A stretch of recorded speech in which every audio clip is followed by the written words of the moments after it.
And as leader, I've been talking to people associated with the development of HS2 in Euston, but also all the other big players in Camden, saying, it's great that you're in Camden. I like that you're in Camden and I want you to do well.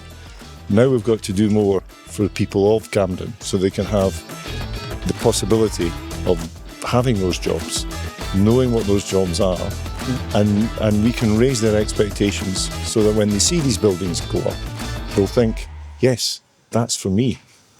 Hello, I'm Toby Fox from 1.5 Million New Homes, the local government challenge sponsored by Redloft. I'm visiting a different council every month to ask what works and what needs to change to get more homes built. And this month, I've come to Camden. After years of stop-start delay around the HS2 rail link, and all of the jobs and the homes that the regeneration around Euston Station in particular would bring, there's a real new sense of optimism. About 34,000 new jobs coming to the borough and 2,500 new homes. So when I was visiting Camden, I thought I should ask the Leader of the Council, Richard Olszewski, about that sense of optimism, about the potential for new homes and new jobs that the HS2 programme around Euston could bring to the borough. So Richard, now there's some certainty over HS2, what's your ambition for it? In short, it's to enable people in the Regent's Park area and the other side of Summerstown as well to get access to the opportunities that will come with HS2. There will be thousands of jobs. There will be thousands more new homes, many of which will be affordable. We also will be able to re-provide and perhaps increase the amount of open space we have and community facilities as well. So these are all within range now. There's still a lot of work to do and so on, but we now at least have the certainty that HS2 is coming to Euston. So that's what my focus will be as leader, is to get those opportunities for the people around Euston. When you say thousands of jobs, it sounds to me a little bit vague and nefarious because we hear these phrases all the time. So what kind of jobs? Is this about construction? Is it about what comes after construction? It's both. So as part of Camden's work on the project, we commissioned consultants to examine the economic impact that would come with HS2. And they have calculated that over the course of the next 25, 30 years, as many as 32,000 jobs will be created here. Wow. And obviously you would have jobs that are associated with construction. Yep. And we are helping prepare people to access those jobs in the Euston Skills Centre, which is right beside us just now. Yeah. And obviously, as the area begins to be built out with businesses and so on, there'll be a strong focus on life sciences and data and AI and all those sorts of things. And as leader, I've been talking to people associated with the development of HS2 in Euston, but also all the other big players in Camden, saying, it's great that you're in Camden. I like that you're in Camden and I want you to do well. Now we've got to do more for the people of Camden so they can have the possibility of having those jobs, knowing what those jobs are, and we can raise their expectations so that when they see these buildings go up, they'll think, yes, that's for me. And you talked about a 25-year period. There's an awful lot of construction going on. There's derelict land. There are buildings that are no longer being used because they're in the process of being repurposed. So what are you doing in terms of meanwhile uses to kind of keep the spaces active and keep people feeling that change is happening and for the better? Yeah, well, we're on the edge of the development. There's the former Maria Fidelis Secondary School, which we have managed to repurpose for meanwhile use, for community activities, for arts, community art facilities. The Maria Fidelis site is also home to the Euston Skills Centre, which we've managed to build in conjunction with HS2 and partners, which is helping to train people in the sort of skills that will help them access construction jobs that will come. And we've recently been involved with HS2 in what's called like a skills boot camp, where we've been training people in all sorts of skills that are associated with operating the big plant and machinery that goes in construction. And we've had some fantastic examples of young people in Camden who've been through that course and are now working on complicated building sites elsewhere in Camden, and in the future possibly on HS2. Have you been on a digger yourself? A long time ago.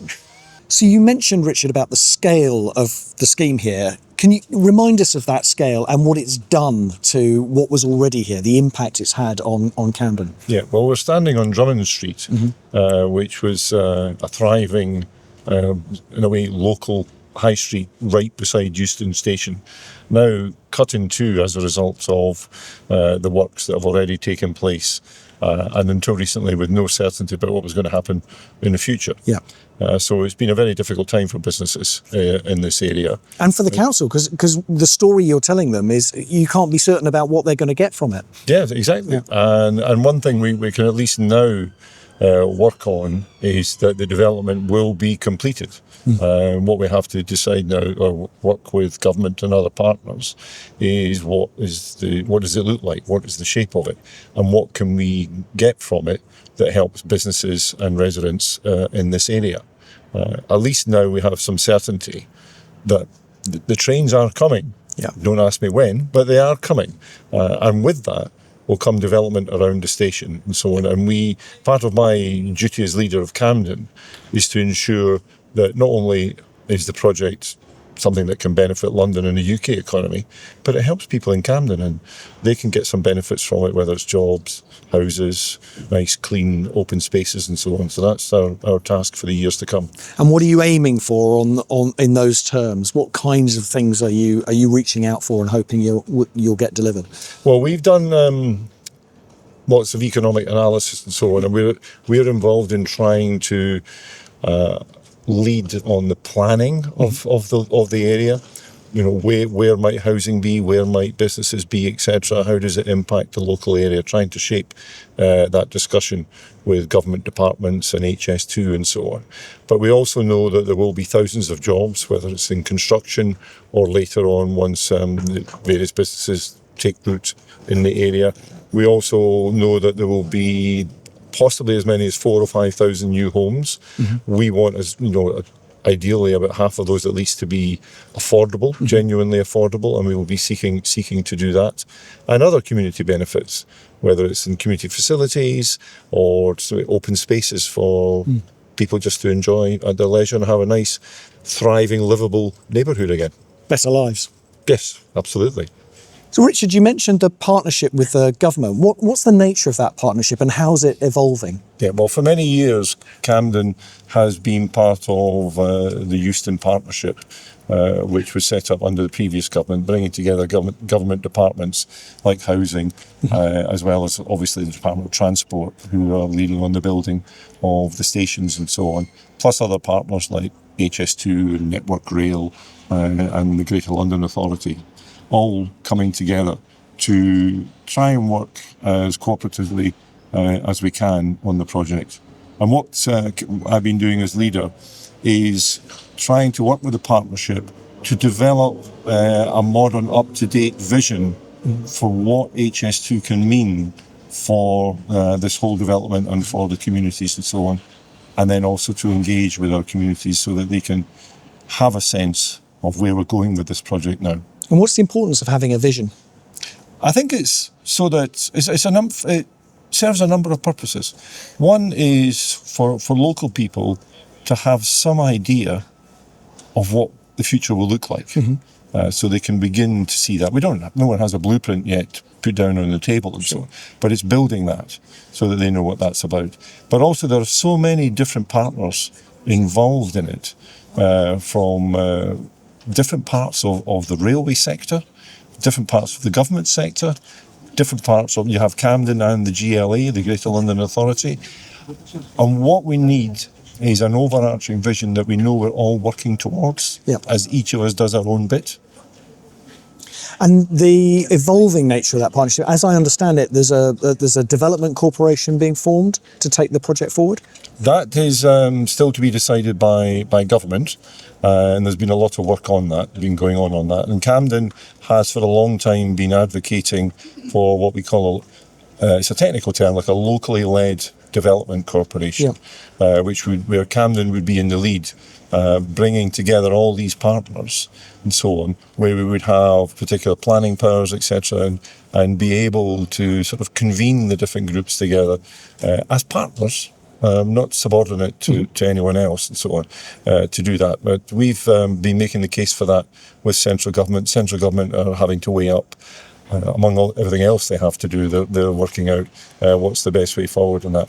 We think we're in a good place to do that because we have massive experience, successful experience in developing huge developments like the King's Cross area, down in St Giles Circus, and we're working on a nascent film quarter in Kentish Town. So Camden's got a lot of experience in doing that sort of large-scale development, whilst also using our imperative to bring in the community, to engage with the community, so that they can have a voice in it, help to shape it and so on, and feel that it's being something that is theirs as well. And is the essential difference between the partnership you have now and a development corporation as might be that it has planning powers? Is that really the key difference? Yes, it would be a very different beast. So why is it important to put the planning powers into that body? Why can't planning powers stay with the council where they are now? It's so that you can do everything within one organisation. There's all sorts of different bits to it. This is exactly what we're trying to overcome from the experience of the past 15 years, where you had different organisations involved in HS2, each doing their own thing, with a lack of coordination and a lack of thought for the impact, either on other partners or on the communities and so on. So if you can bring it all together under one umbrella, we can actually make the development more effective. In a way, with the same number of partners coming together, we can achieve more, achieve it better, and achieve it more quickly. And thinking not just about Euston, but about Camden as a whole and your ambitions for the borough, what do you feel needs to change to enable you to deliver more, particularly in terms of housing, which is our focus? Yeah, well, I think it's the relationship among all the partners has been evolving since the new government came into power, and I can tell straight away the change in the atmosphere as we talk to civil servants and so on. Is they know now that we have a national government that wants to make the project succeed, and also we have a national government that will work in partnership with us as a council. And even though it's the national government, they also have as one of their concerns how these kinds of huge projects impact ordinary people. You know, the government wants it to be of benefit to ordinary people. So do we. So it's a much better partnership. In the process of making all these interviews, one of the things I've heard a lot is that if housing could be reclassified by Treasury as infrastructure, it would open up the way to a lot more financial support for building affordable homes. Loans would be easier to come by. Is that the case? Do you see that as being the case? And if it is having your predecessor as leader at Camden Council, Georgia Gould, in Cabinet Office now, is that not a help to maybe advance that argument? Well, I'm always pleased to see more people with a Camden background in Parliament and in government. And it's fantastic that Georgia is now not just an MP for a neighbouring Camden constituency, but as a minister working at the heart of public service reform and so on. The Treasury for centuries has been a difficult beast to try and be managed by others and so on. I know there is a lot of discussion going on within government about the financing aspects around housing and also around HS2, and we are contributing our thinking to that as well. But I know from my time as a special advisor under the Blair years that there are many voices that contribute to government thinking. So there are lots of other points of view, I'm sure, being engaged with the Treasury on all sorts of spending rules and so on. I am nevertheless optimistic because we have a government that wants to make HS2 work, and they want to make it work in a way that will deliver benefits for people in Camden and so on. And that's my primary task, and I know now that I've got a government that sees us as partners, not as punch bags. So I'm looking forward to the future, and pleased that Georgia's playing her part within central government. Councillor Richard Olszewski, Leader of London Borough of Camden Council, thank you very much indeed for your part in delivering 1.5 million new homes. It's great. A pleasure to talk to you. I look forward to joining the first train with you. So that's it for another episode of 1.5 million new homes, the local government challenge, sponsored by Red Loft. We're going to be back in a few days with more from Camden, but in the meantime, if you could hit like and subscribe, we'd be really grateful. Look forward to seeing you next time. Thank you very much indeed for watching.